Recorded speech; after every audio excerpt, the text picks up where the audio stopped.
There are some primal locations that come up again and again in horror and monster movies. Josh! Many of the scariest stories ever told are stories about going into the woods, encountering something frightening, oh my God, what is that? Being chased out, and then standing up to it and chasing it back. The woods have always had the power to kind of stand for the dark recesses of our own imaginations. We don't know what's lurking there. They grab us on some primal level. You know, the woods may be beautiful during the day, but at night, they take on a different character. For many filmmakers, there is no greater success than to terrorize an audience out of its mind. It brings recognition and box office clout. On October 20th, 1994, two young filmmakers, Daniel Myrick and Eduardo Sanchez, came to a small rural Maryland town. Sanchez and Myrick, together with a skeleton production team and a paltry budget of $30,000, shot a horror film of unprecedented success, The Blair Witch Project. The hit indie blockbuster has now grossed $350 million worldwide. The original concept of Blair Witch to me was that it was a character study of these three film students who were out making a documentary. They were making a documentary on 16 millimeter, but they were also making a behind-the-scenes video of them making the documentary. So you had two layers to the original concept. I've always told people that the less you see, the scarier it is. And that's really what Blair Witch is about. It's a film about what you don't see. We went down to Maryland. I met the guys. We trained on the equipment, the cameras, and the sound stuff for, I'd say, 3 days. And then they pretty much gave us the setup, what was going on, and they sent us into the woods, and the rest is history. But nobody knows we're out here. Yeah, but you ever see Deliverance? Burkettville, Maryland was chosen because it has this sort of a very small cemetery, but it runs along a road, and the background is just this majestic Maryland hills. And the small town only has one intersection. There's no gas station there, there's no shopping mall. It's a church, a cemetery, and some houses. This is Burkettville, formerly Blair. It is a small, quiet Maryland town. No more than 20 families laid their roots here over 200 years ago. The only actual scene that we shot in the town of Burkettville was that cemetery in the beginning of the film, when we go to the cemetery and shoot the headstones. That is the only part of Burkettville that we ever were in, ever used, ever shot. By having their actors play novice documentary filmmakers, another layer of believability and realism was added to the film. The original idea was just to put these actors in the woods and sort of see what they could come up with. There was no script at all, so I never had gotten my hands on any kind of dialogue whatsoever.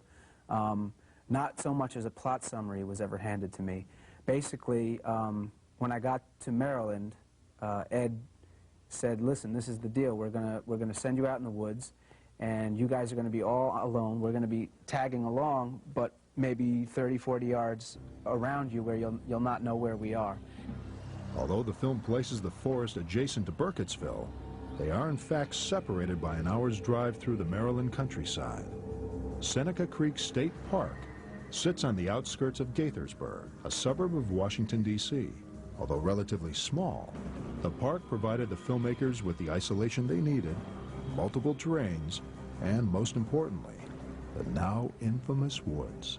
The woods were going to be the main character of the film.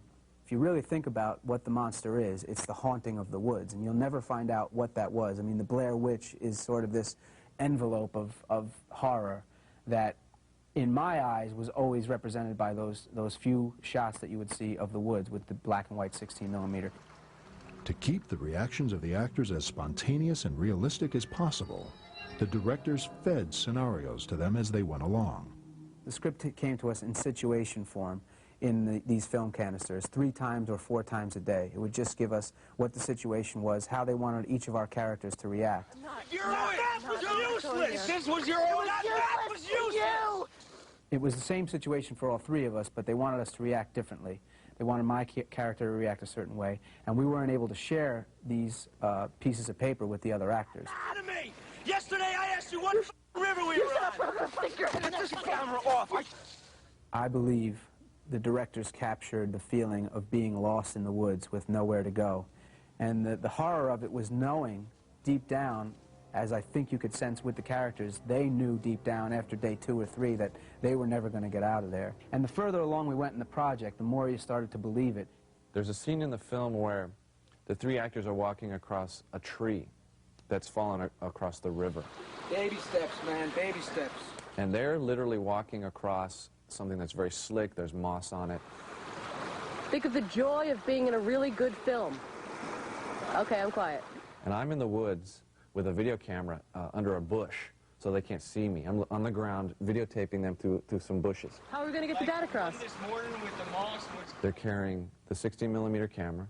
They're carrying the DAT deck, which is very expensive. They're carrying the video camera and like their supplies. And they're going across this river, and I'm sitting there like, if they slip and fall, the film will be over and no one will ever see any of this film. Oh, what'd you drop? When I had to go back to base camp, I was so happy that they didn't fall in. I got lost myself. I couldn't follow the markers back because there's trails. And I literally got lost for like 2 hours, and it got dark, and then I got scared because no one knew where I was, and I didn't think anybody was going to be able to find me. The suspense, fear, and implied terror of Blair Witch reaches an unrivaled climax in the film's closing scenes. Hello? I didn't know what location we were going to. That was the last evening. And the note said in my canister, Josh had already been taken out of the picture. The note in my canister was, tonight you'll hear Josh's voice. Follow it until you come to this location. You'll know what the location is when you see it. I think my most honest line in the whole film was when I first saw that house. Oh, it's a house. You know, you're kind of walking in there like, geez, what the hell? I can't wait until this is over. This is the last minute. You're all pent up from the whole week. You know it's the end of the film. You just can't wait to get through it. They enter the house, and we sort of see the set design, the production design that the art director and production designer spent a lot of time on. I hear him. I hear him. They placed everything. They had little kids come in with paint and put their handprints all over the walls. As if these kids from the past had gone in there and had been slaughtered or something. It was such a frightening thing to have to walk into. And I had seen the stairwell to the downstairs. And the whole time I was walking upstairs, I could care less about going upstairs. I knew that I had to go downstairs, and what was that going to be? Come on! I hear him downstairs! That weird shot at the end where Mike's in the corner, just standing there. That makes the audience uncomfortable, and then all of a sudden the camera just falls to the ground, and there's that final image where the film is rolling and there's like a shadow. That's the director's vision. They just wanted it to be like that. The funny thing about Burkettville is because of the fame, in the beginning of the success of the film, the town hated us. I mean, it was causing people to go and sort of raid these woods looking for clues of the Blair Witch, not knowing whether or not it was real. Most of them want to know, have the children been found yet? That was a standard question you get time and time again. The more you tried to correct their assumptions that were wrong, the more you reinforced the story. Because, of course, part of the party line in that story was that the town disavowed any truth to the actual Blair Witch myth. They were upset probably, and I don't know, but because it was marketed as a true story and that this actually happened, and go see these kids getting lost and probably dying in the woods in the town of Burkettville. Probably not a great thing for, you know, the slogan of the town, come die in the woods, you know. Nobody should take away the thought that the town of Burkettville is unfriendly. There are great things to see within 15 or 20 miles, but the Blair Witch is not one of those things to see.